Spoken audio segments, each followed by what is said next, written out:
have any questions or comments? Madam Chair? May I? Yes. So is this just for one position here? One employee? No, the funding is for the whole, program, and it's for 1 year. So Right. it would fund the coordinator as well as the medical records abstractor, the maternal home interviewer, and any other ancillary issues that we may have with to get the program up and running. Okay. So are, Something up in here? Councilwoman, if I could just kind of reiterate too on some of that. Okay. There would be a part-time grant coordinator. Uh-huh. The other positions that were mentioned would be on a contractual basis. oh, okay, because there's only one in here on the payroll, okay. But would those contracts be paid out of the grant as well? Yes. Okay, got it. Thank you. Okay. If there are no further questions or comments, thank you very much. CBO 2019-65, an ordinance establishing a community benefits agreement. And I might add that Councilwoman Linda Barnes Caldwell from the 5th District, has joined us.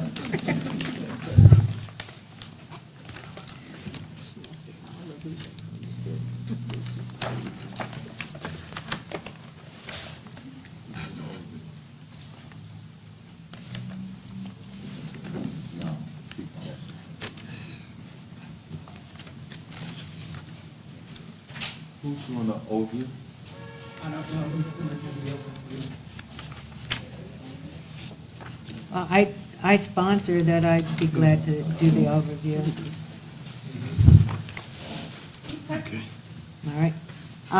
This is, the Community Benefits Agreement Ordinance is something that some of the larger cities have been doing to make sure that when development happens in a community or in a city, that it filters down to the actual community directly. So the way the ordinance works is that we would say that for any city benefit that a developer got, say they got a tax abatement and that was going to be worth some amount, then 15% of that will go directly to the community. And there is a community benefits group that has been incorporated, and I should disclose at this time that I am a member of that group. But of course, there's no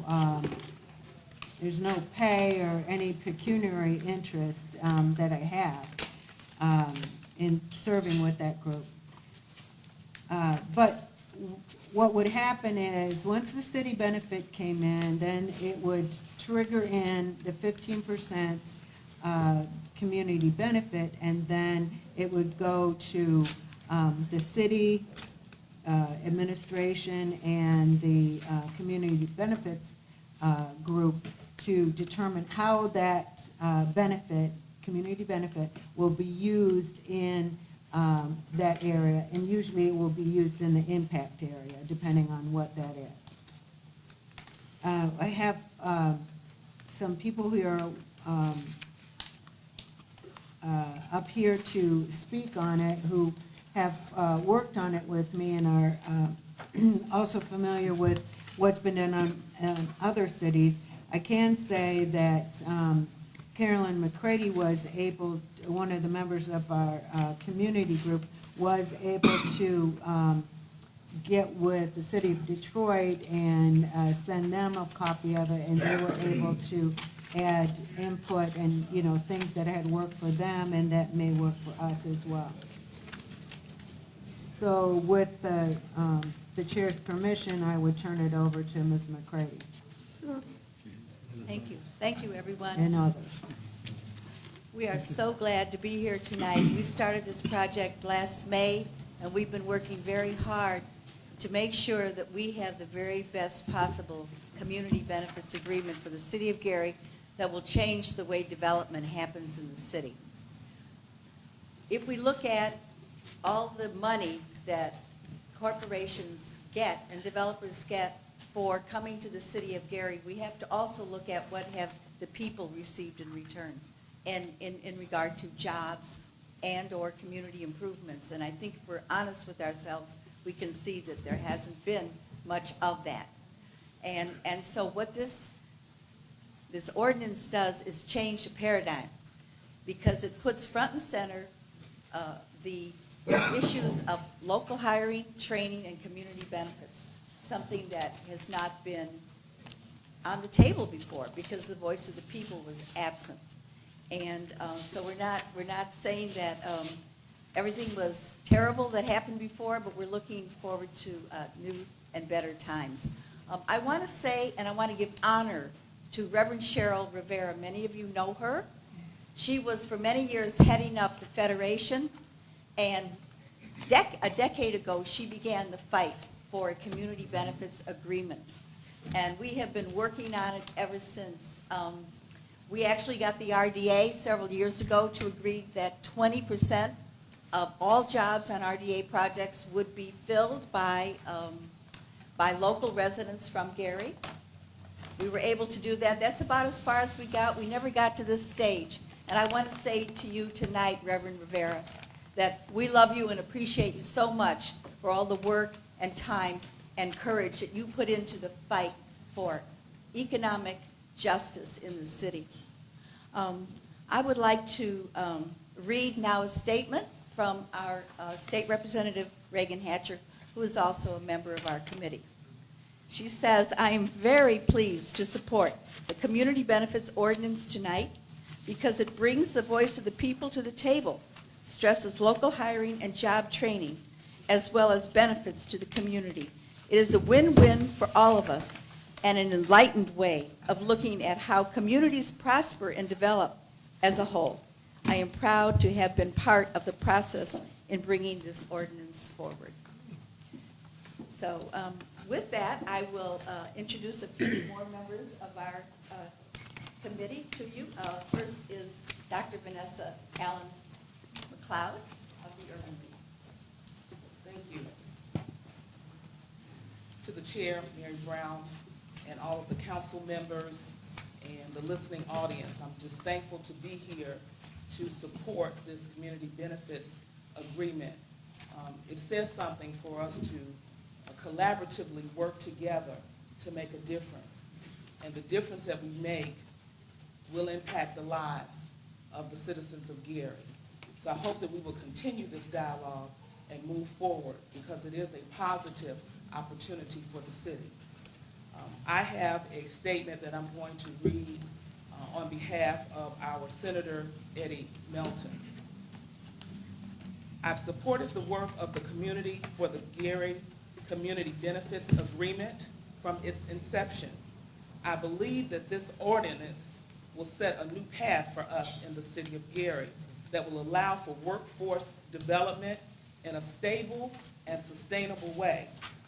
Because the people are in front and center, we now have a permanent voice in determining how development takes place in our city for the benefit of our citizens and our taxpayers. I'm glad to be joining with the cities and towns across the country in bringing this community benefits ordinance forward. Its enactment is an important first step towards meaningful change in how we see our city's future and the role of our people in that change. Thank you. From Senator Eddie Melton.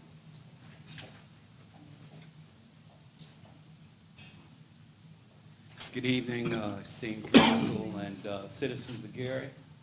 My name is Melvin Evans Jr. I live in the 1st District, and I rise in support of the organization simply because it's necessary and it's right for the future of the citizens of our city.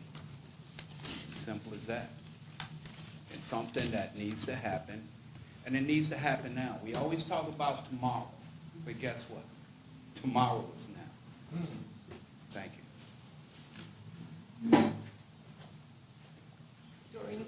a resident of the First District, and I really want to give a lot of credit to the committee that put this community benefits together, the Reverend Rivera and the people who've been working on it for so long. And to the chair of the committee and finance committee and the city council members here present, I think this is a great opportunity to support the entire community. A community benefits agreement is in fact an investment in the whole community. When we bring a business into the city, sometimes it becomes separated off from all of us, and it may prosper in a way that we don't all prosper. But if we all prosper, it will in fact support that business as well. Because no business can stand alone here. We have to bring everybody up together, and especially our residents. Thank you. Good evening. My name is Carla Henderson. I'm Director of Commerce, and Mayor Karen Freeman Wilson is unable to be here tonight, but she wanted me to speak on her behalf, that she is in total support of this ordinance and has been at the table helping draft this language. And so I just wanted to make that aware, go on the record formally that she is in total support. Thank you.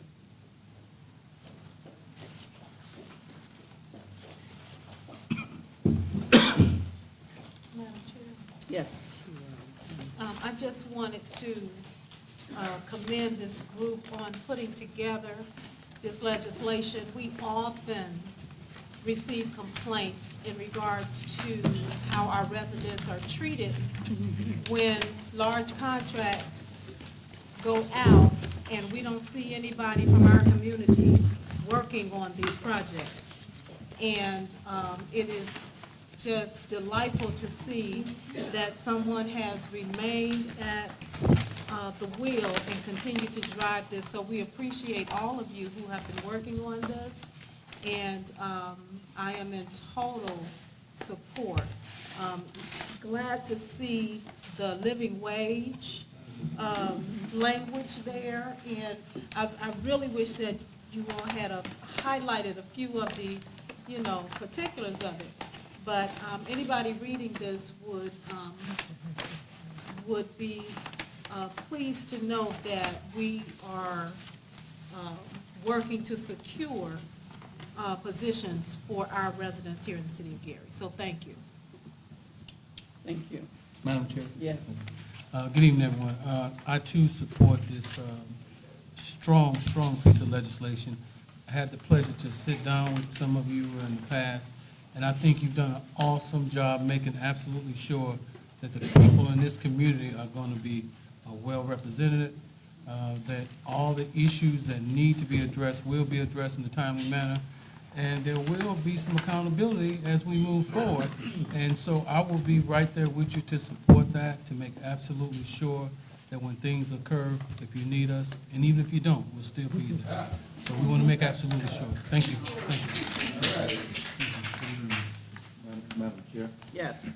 I heard the letter that was read today, and one letter that I was kind of looking to hear read was the mayor-elect to be in support, because anytime you have a piece of legislation of this important, you need to make sure that the administration is in full of support of it. It makes no sense for this council to pass this legislation and the administration is not going to adhere to what we're passing.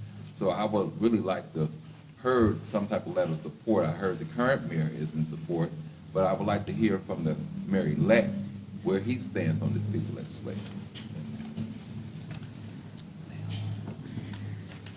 Anyone else? Yes. I did want to question, I guess I can question Ms. Wyatt. The council has passed several resolutions in the past, including an agreement with the unions, that the unions were going to be, all projects were going to be union projects. The unions were going to work to recruit blacks into the unions. We've had other legislation requiring a number of Gary residents to be on different projects.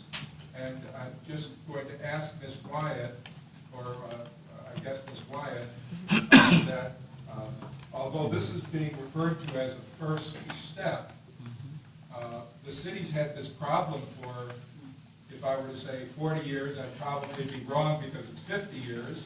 But for 40 or 50 years, we've had this problem. This is what we're calling a first step. But what about this, the steps that we've taken in the past that have gone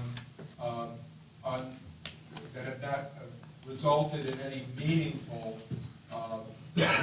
hiring, addressing the problem of the disparity between, I walk around the city today. I walked along the railroad tracks. They had 20 Dickey employees, that one black.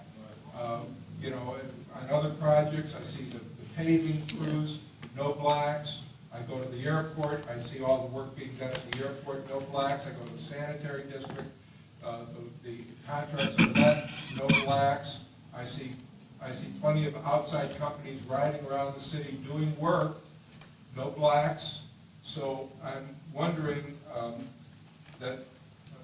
what are we going to do to address this being a first step, but if it doesn't have any meaningful contribution to addressing that disparity we have without any black employment on city projects.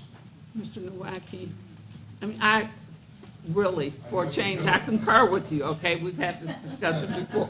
But it's never too late to start. We need to start. We need to do this, okay? And they're absolutely correct. We need to do it. We've talked about it. You're absolutely right. You and I have actually agreed on that, okay? But I think that it's never too late. And so I think it's time that we do this, and I support it wholeheartedly. I think it's a wonderful idea, because I see the same thing that you're saying. They're working all over the city, and we don't have any of our residents on those projects. They're everywhere. And so I agree with you that we need to do it, but it's never too late to start. Yes. Madam Chair, if I may respond to Mr. Nowacki and the audience, I think one thing that distinguishes this ordinance from others is the express community component in there. So you have that accountability. And also it does have the goals of meeting the local hiring requirements of our ordinances.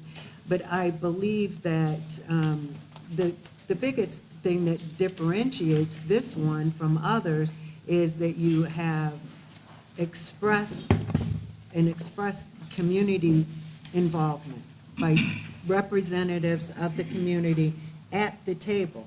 It's not going to be just the developer and the city at the table. It'll be the developer, the city, and the representatives from the community. So that's one distinction. And anyone else? Ms. Allen. Oh, I'm sorry. Yeah, Doctor. Madam Chair, thank you for mentioning that, Jim. And I just want to reference Councilman Brewer's comment. You're absolutely right. We have to engage Mayor-elect. The official Mayor-elect became official November 5th. So, 4th. Thank you. So definitely, we're going to reach out. We didn't want to be disrespectful to Mayor Karen Freeman Wilson, because that's who was with us as we began. So we just want to do things in decency and in order. So we are actually going to reach out immediately, and we hope that some of the council members will assist us in that conversation. I know that the mayor-elect has had designees sitting on other committees, such as the census, which I'm the chair of. He sent a designee. So I'm going to definitely reach out personally to Mayor-elect Jerome Prince. So your point was well taken. I just wanted to reflect that in the record. Thank you. Thank you. Yes, crazy. Yes, on the whole issue of workforce development, we all know that for a long time, because of the lack of enforcement of our local hiring ordinance, people left the city or they died, and the Career Center, went under. For decades, no one has been trained in construction at the Career Center. And we know this. this, so we took a tour of the Career Center, and we met with the new director there. And she is so excited, we want to partner with her to rebuild the Gary Career Center so that our young people can go there and start to train, because we know that there are a lot of construction jobs coming in the future, probably 10 to 20 years from now. And so we want to start now, and I agree with you. I absolutely agree with you. You know, there's no time like the present. Right. We can't get buried in what happened. We have to move forward. So this is how we're thinking. We're thinking that we want to partner with this new leadership at the Gary Career Center to move this agenda forward so that our young people will have the opportunity to learn a trade in this city. Yes.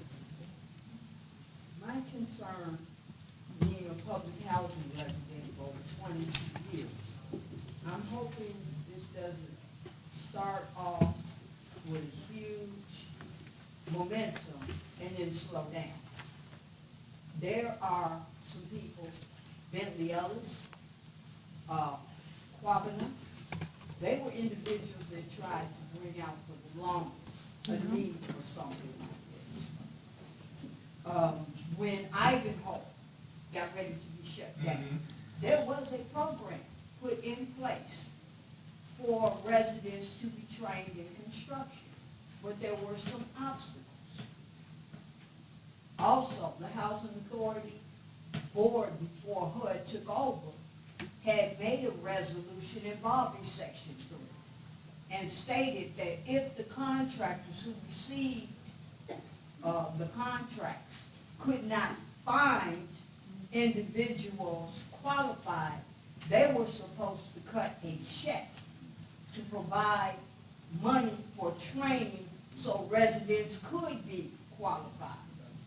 And at one time, since HUD has taken over, I requested that ordinance be found so that it can be, some teeth can be put to it. And as mentioned earlier, we've had these momentums, but now we want to make sure that there's enforcement, not just with this group, but citizens in Gary. I passed by McDonald's today, riding with a certain someone, and I was breaking my neck to try and see how many minorities was working on that particular program. So I'm glad to see this is starting. I'm just hoping it will not crash, burn, or even get stalled. Oh, and lastly, there are a couple of, lastly, we're talking about finding qualified individuals. We have to remember the biggest thing that leads to qualified individuals is education. And that's something else we need to be putting a focus on, including our mayor-elect that's coming in, making sure that the education is available for our young people, whether it's through internships or academics in the school, so they can be qualified for it. Thank you.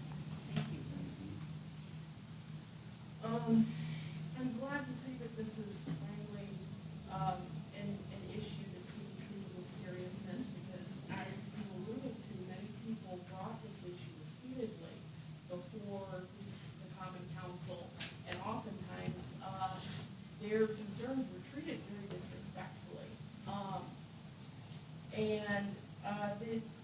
This ordinance, I think, has a lot of potential. I'm concerned also about the enforcement and accountability aspects of it, especially when you have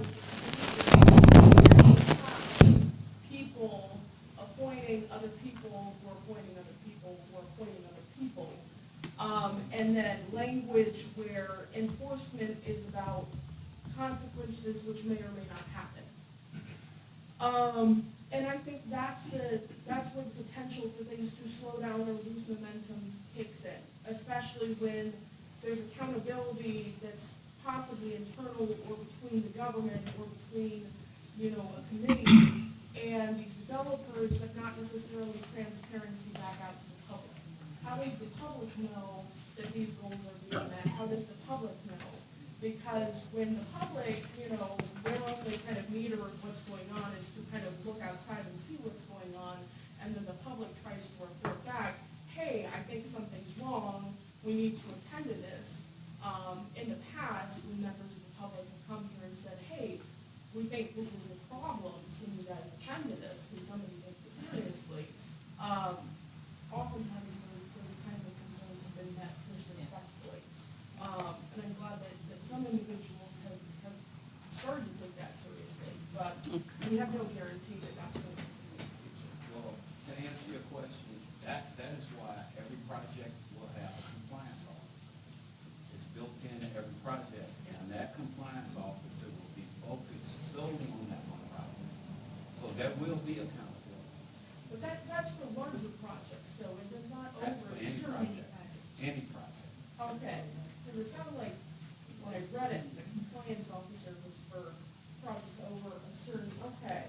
No. Any benefits that a developer would get from the city, we will be. Okay, I So don't think that it's covers- codified that way in this document.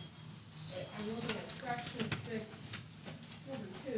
You're right, it's definitely that way. It's any project over $5 million, then the compliance officer kicks in, and Yeah. you adhere to this at that time. So if that's the intention, I think it should be written that way in this document. No.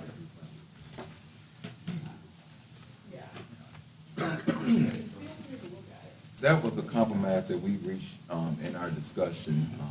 You can't treat every project as such. You wouldn't have really anyone coming to your city doing major development inside your city. So you have to leave some leeway. And it's for major projects over $5 million and above.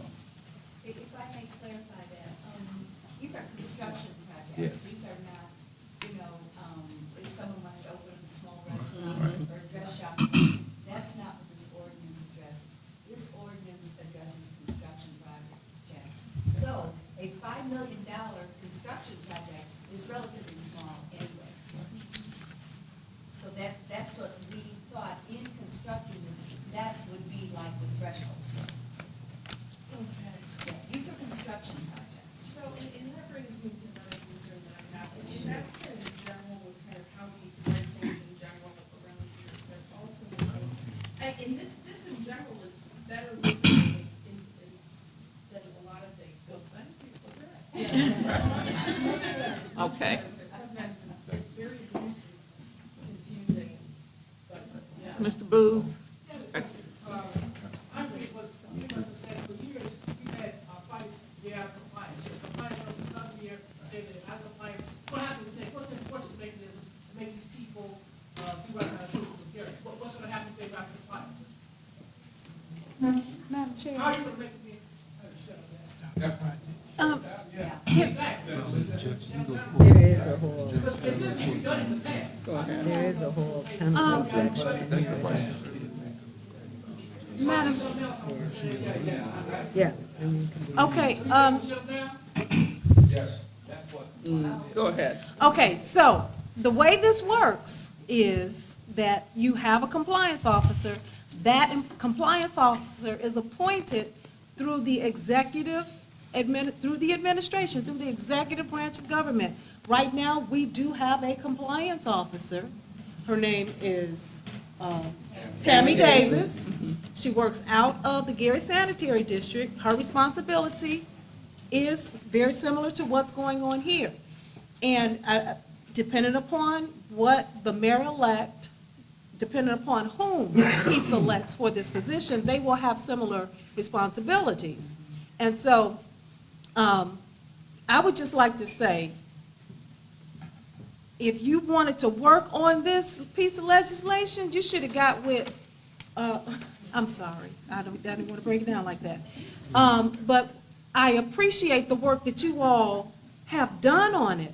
And if you'd like to be involved going forward, I'm sure that Dr. McLeod and Carol and all of these fine citizens would welcome you to the table. And finally, I want to say that in the past, there have been many, not many, but there have been instances where we have awarded contracts to some people, and the council had authority in terms of appointing a compliance officer, and we had the ability to stop the project if they were not in compliance with whatever it was that they had agreed to do initially. I don't believe that has necessarily happened, okay? So, I mean, I'm sure that those same kinds of things can happen with this if they are not doing what it is that they have agreed to do, what they have consented to do on this paper, then you can stop the project. I mean, you know, there's a way to do that. So I think it's a great idea. I think we need to move forward, and let's see what happens. My last comment, Madam Chair. Yes. I would not feel comfortable putting a vote to place until we have an official letter from the mayor-elect. Okay. Because at the same time, with the portion that's been raised, it all falls back on the mayor-elect to make sure that the enforcement aspect is in place. So we need that piece to be in place there, to have the support of the executive branch. Okay.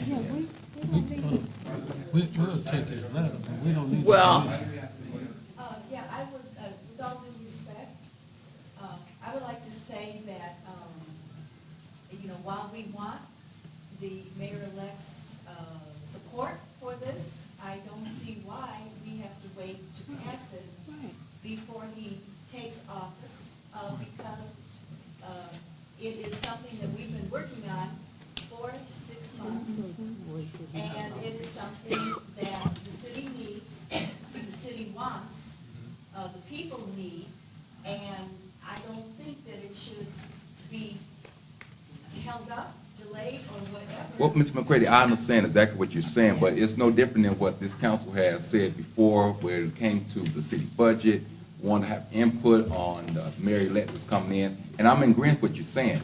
But what I'm saying is to put these things in place that we all want to see happen, you need the executive branch to enforce these things.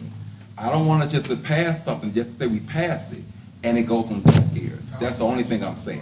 Believe me, it will not go to deaf ears. But we've been here before, though. No. And it has come up several times. I understand, but I'm not gonna go back and forth, We but didn't do all this Okay. just to Okay. go and sit down somewhere. thank you I very much. understand that. Okay. But at the same time, that would happen. It has Thank you happened. very much. If he does not support it. Okay, I appreciate everybody's comments. We're gonna move on. And there will, If you don't you know, support it, we'll have you don't further have nothing. discussion before we pass it, okay? All right.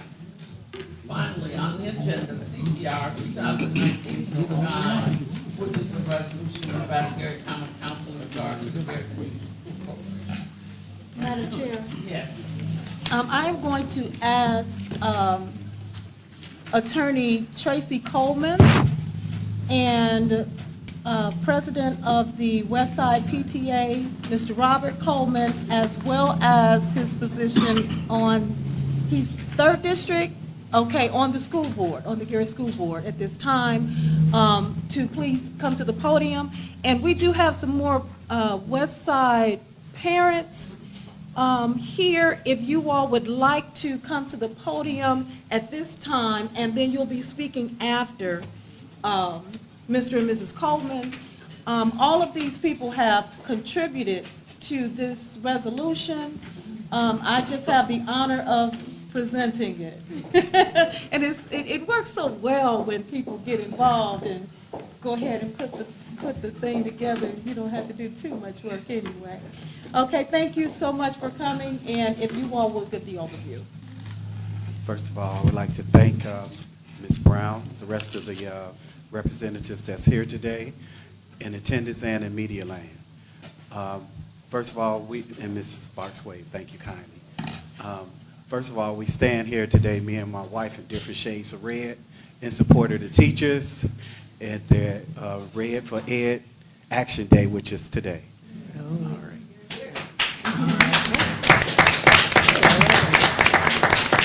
I left out.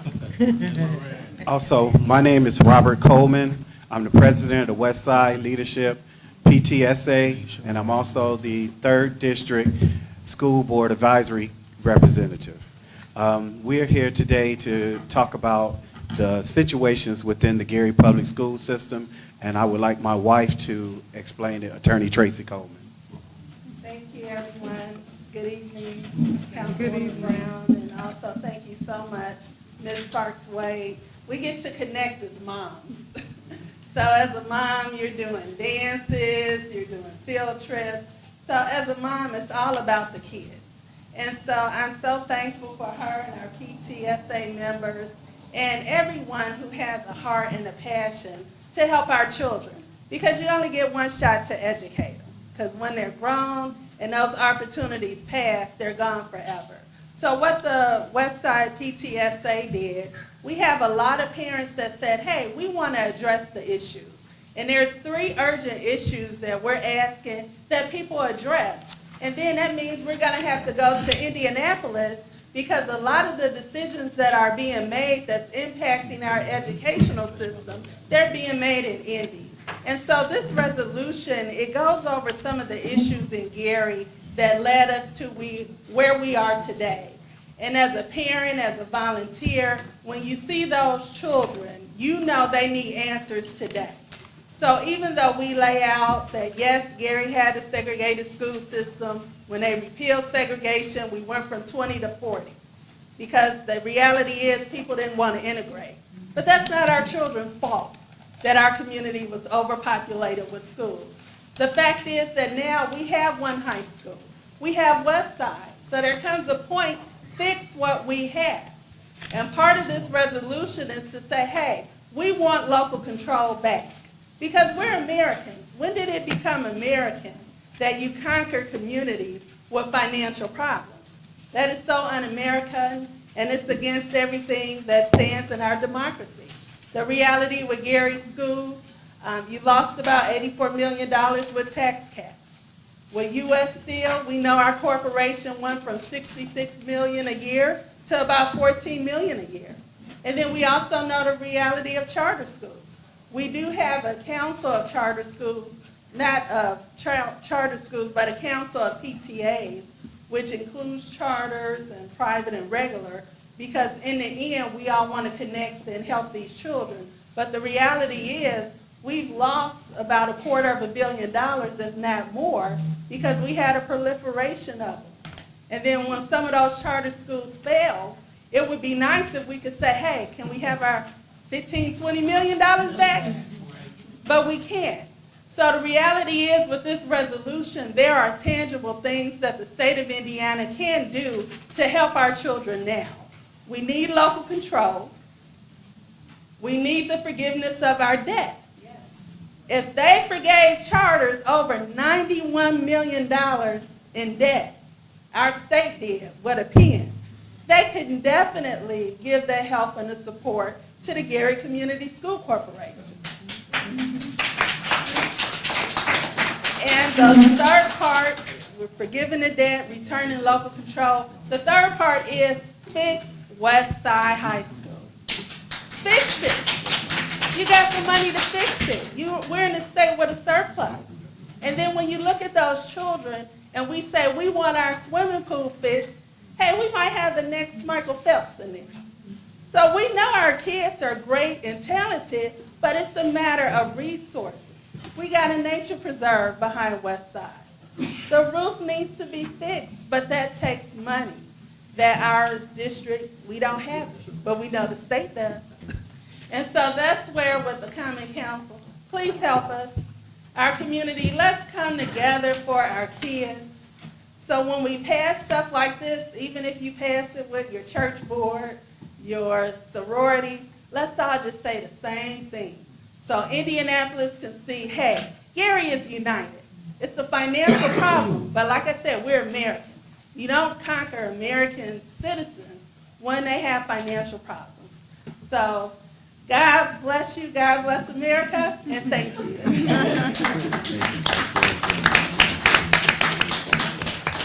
Good evening. My name is Lorana Carter.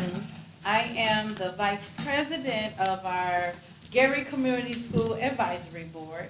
I am also the first Vice President of our Westside PTSA, and I am the President of our Gary Area PTSA Council. And we need your help. We cannot do it without you. If we do not join together, I want to say join forces even, because it seems, it would appear from what I have experienced just on this short journey of being part of the advisory council, it does not appear that the goal is to preserve what we have in our community for our students. And I'm very concerned about that. It is very disturbing. Every time I've been to Indianapolis and shared my thoughts, it has been disturbing. Even today, I went to help support the teachers, and I talked to a couple of legislators, and you know, they kind of like just brushed me off, even though they'll say, no, you know what, that's really bad what's happening in Gary. Well, I'm saying, but you're in a position to help. So why aren't you? So the thought that I want to leave with you is, if you don't help us, if you don't help us to regain local control, it puts us at a disadvantage to really give the students the assistance that is really needed. Because at some point, these young people have to grow up. And at some point, they have to rent or purchase houses next door to you. So even if you don't have a kid in the system, you are still affected. It's still going to touch your future in one way or another. So you have an option to decide how you're going to help us, or if you will help us, because we definitely cannot do it without you. And it takes everybody to help preserve what we have and to make it better. Thank you.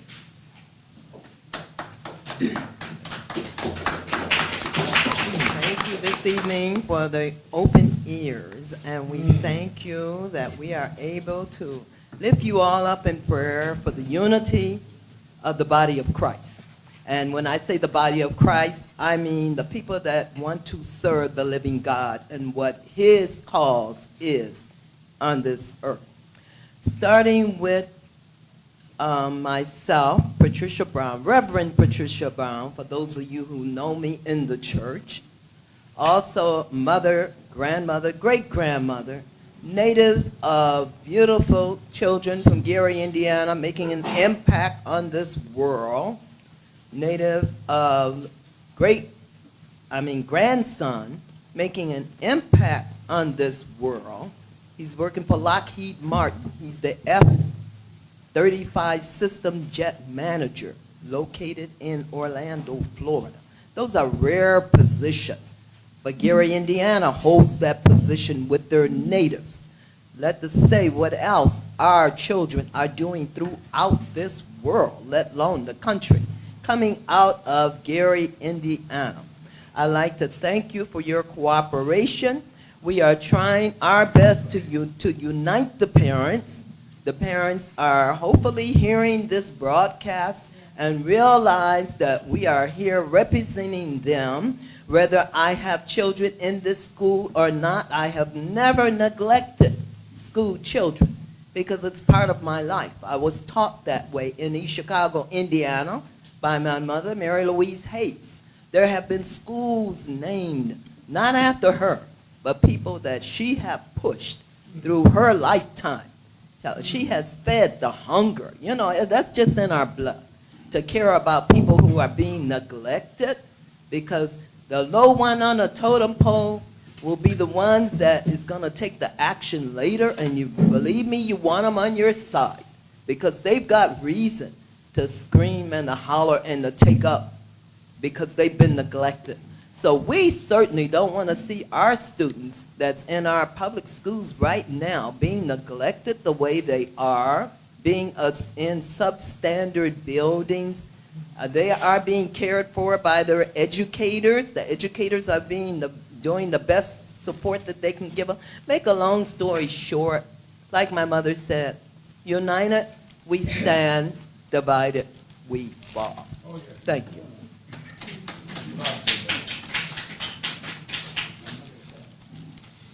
Good evening to the Common Council. Not only am I a parent of the Gary Community School Corporation for over 25 consecutive years, not only do I have 2 daughters that graduated from Gary schools, graduated from college and are doing well, I have 4 boys, 3 of which were products of the Gary Community Schools, and my last child is a senior at Westside Leadership Academy. So not only that, I am the 2nd vice president of the Westside PTSA. I am the chairperson of the Indiana Parent Advisory Council of the Indiana Parenting Institute, and we just finished a workshop on the leader in you and had graduates. And I am a public housing leader, which my nickname is the den mother of Dory Miller. So with all of that, I say this: whose children are they anyway? They're ours. And they're looking to see what we're going to do to give them the best of what they deserve. There's so many teachers that were down in Indianapolis, and I hated I couldn't join them because I've been an educator in this community, a community educator for over 20 years. And I hated I couldn't join them, but I was at work today at the Adult Learning Center at 578 Broadway, helping adults get their high school diplomas. So education is important, and I'm asking that you all stand with us. I'm asking the parents. My voice has been heard for God knows how long. Now it's your turn. Come, join us. Have your voices heard for the sake of your children and for the sake of this city. Let Indianapolis hear Gary and its greatness. Thank you.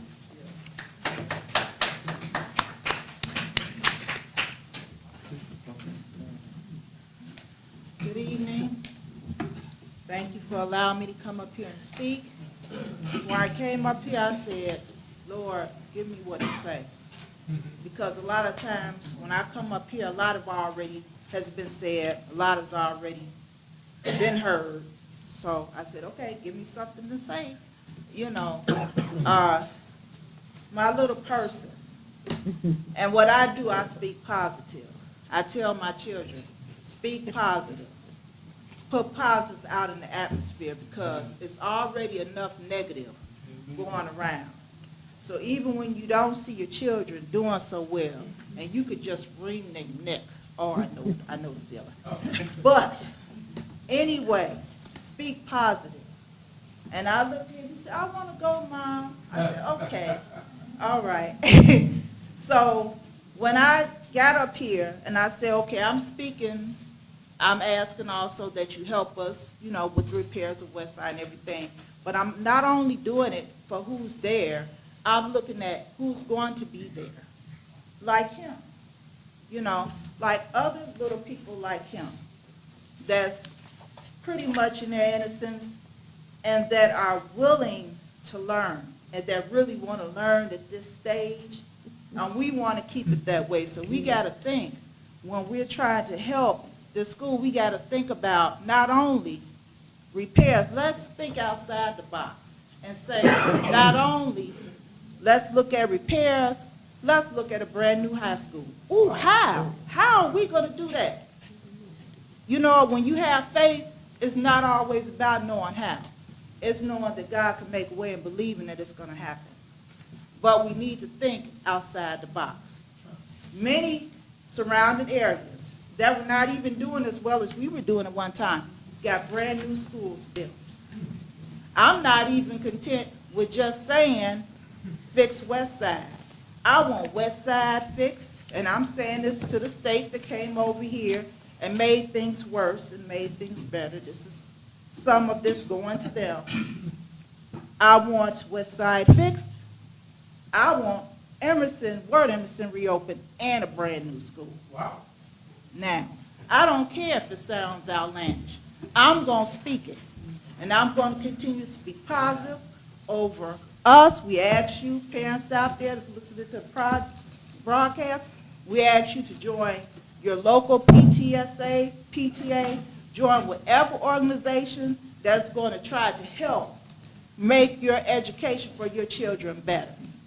And then let's one day, if we can all get together, whether, regardless of what organization you're on, we can get together and say, you know what, we send local control, but what do we really want it to look like? Because my idea of local control may not be your idea of local control. And when the state strategizes and do what they do, then we need to strategize and do what we do and be united on one front about what we want to do about our education all together. Excuse me, I'm going to go ahead and cut this short because this, you all can say this next week because this is the committee meeting. Okay. And we just wanted the parents to be able to have an opportunity to present as well. And if we would, Attorney Coleman, you indicated that we were going to amend. Yes, Thank you. Thank you so much. I did provide copies. I can email it in a Word format just to show what Westside passed. And so it could be similar with the same information. Well, we didn't necessarily have to put all of that in there, but the whereas in regards to Roosevelt. Well, that one, well, Roosevelt, that's a separate issue, and we know the state is going to be scheduling a meeting soon in Gary. And I believe that's going to be around December 16th. So at that time, we're asking parents who have students at Roosevelt, people who are concerned about Roosevelt, but we didn't deal with that in the resolution. The museum piece. Right. And that's separate, dealing with the whole Roosevelt issue with the museum. Explain. Okay, explain it. You wanted to take that part out, correct? Well, there's a lot of discussion with Roosevelt, but part of the things discussed is about making Roosevelt a museum. Because when you look at other communities, and we got to realize, if they can make a museum for Dillinger, who's a bank robber? And then you have Gary, and you have all this history here. It's realistic that you could make Roosevelt a museum and create a museum district. And so when you look at cities like Chicago, where they have museum districts, it's very important for us to preserve our history. But the reality is, even if you look at the museum in Washington, D.C., that recognized African American history, that took over 100 years. So when you start getting into those discussions about now we're going from actual use to preservation of history, that in itself is a lot of work. And so with the Westside PTSA, we took the three pressing issues, would return it to local control, forgive the debt, fix Westside. But in our discussions, we recognize that Roosevelt is such a driving issue that in itself will most likely need its own resolution for the community to come together to say, okay, this is a piece of our history, and once again, we look at that the reality is we did have a segregated school system here. The reality is some of the state policies, we're still living with them now. So if you have a building that the reality is to keep it open for 200 or 400 kids may be unsustainable, when do we come together as a community to say now we're getting into preservation so our kids can understand their history, see it, touch it, learn about it. And then part of my background as a park ranger, when you go to Indiana Dunes National Park, you get to see the Bailey Homestead. So you have other communities that recognize, okay, this is not going to be open as a house, but we do need to preserve this portion of our history so that people can see and understand it. So I appreciate your comments with Roosevelt. I encourage the community, get involved. Let's tackle that issue with our history, and let's have those discussions. Some of them may be heated, but let's look at the future of it. But that's separate from this resolution. So we'll be amending the resolution.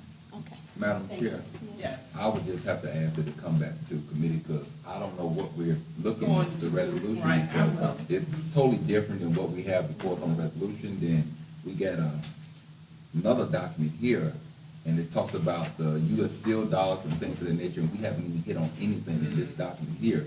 So I would just ask that whatever we do, if we bring it back to committee to have a discussion on it. But it needs, it's a lot of information to take in, and I think it's quite a bit to do. Well, what it was, she wanted to be able to present the facts behind why the school corporation failed financially. That's more of facts and information versus what it is that we actually wanted to see done with the school corporation. So when she brought that actually isn't the amendment piece, it's just. The actual resolution. You had the discussion points that Right. we discussed, and now we provided you the actual resolution. So I appreciate Councilwoman Sparks Lane to bringing this issue before you, but you have the document we discussed as a PTA, and then the final resolution that came from that document. And lastly, okay, right. And I'll just ask, if we're talking about West Side, if we would spell out what the dollar amount is that we're asking the state to forgive. Just say forgive debt, I think we should put the dollar amount in there. What is the debt? Well, in those issues, when we get into the budgeting issues, and this is where those are deep conversations. Just the other day, you had 300 Gary residents file an objection to the budget. And so sometimes when you start talking about numbers, it's so detailed when you look at the tax caps, when you look at the circuit breaker. And so that's where you actually need the state to really get in there to help people understand. These are your, because you know as a council person, you can levy all day. But that doesn't mean you're going to get those dollars from what you levy. So now it's time for us to have those honest conversations with our community, that even if your numbers are saying it's on paper, realistically, you're not going to collect that amount, but your bills are going to stay high. And so that's where when we talk about going to Indianapolis, they have Department of Local Government Finance, they have accountants, they have their finance people. But we as a community, we need to start getting those people here. So when we say about the actual numbers, they have the actual numbers better than we do. Because they know who's going to pay, who isn't going to pay, and what we're going to collect. Madam Chair. Yes, and then we'll move Yes, on. I would make a recommendation that I think is essential to this resolution. And I've read the resolution and heard all of the comments made by the council people and by the public. But I think the first whereas has to be related to that public education in the city is a priority. No one has used the word in addressing the education of our children as a priority. And everything has to come from that point, that we're willing to place the education as a priority, and then that stands that we might have to make some trade-offs. If that is our priority, then we don't have resources to do things that are not priorities. So I would simply recommend that the resolution start with a whereas, that education in our city is a priority, and everything has to come down from that, because the state's going to look at it too. They're going to say, if that's your priority, then we're going to have to trade some things off if that's your priority. But if you say, no, we just want this, but we also want all of these other things, then you're losing your argument if you don't make the point that education in our city, and I think we all agree, but no one said it. And I've listened carefully, no one's used the word priority. And I don't mind using it, but like I said, unfortunately, our community has been divided. History has shown it. But today, we get to unite and say it is a priority, and that's what we And it should say it in the resolution. Okay, thank you. Thank you very much. Also, I would like to say thank you, Ms. Parkway, which is a PTSA member. We would also like to invite all males and females to go join your local PTSA or PTA, and we also have students in the organization. Thank you, teachers, for all you have done. Thank you. Okay. All right. That was the last resolution on the agenda. And so, I don't think we have, no, we don't have anything else on the agenda. So, the meeting is